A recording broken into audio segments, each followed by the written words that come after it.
एका भव्य राजवाड्यात एक सुंदर परी राहत होती, जिला तिच्या सौंदर्याचा खूप अभिमान होता. एके दिवशी परीने घोषणा केली की ज्या प्राण्याचे मूल सर्वात सुंदर असेल त्याला मी बक्षीस देईन. हे ऐकून सर्वजण आनंदी झाले आणि आपल्या मुलांसह बक्षीस जिंकण्याच्या इच्छेने ठरलेल्या ठिकाणी जमा झाले. परी सर्व मुलांकडे लक्षपूर्वक पाहू लागली. तेथे एका माकडाचे एक मूल आले होते.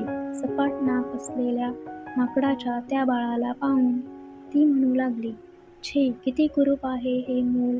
त्याच्या आईवडिलांना मी कधीही पुरस्कार देऊ शकत नाही." परीचे हे शब्द ऐकून त्या मुलाच्या आईला खूप वाईट वाटले.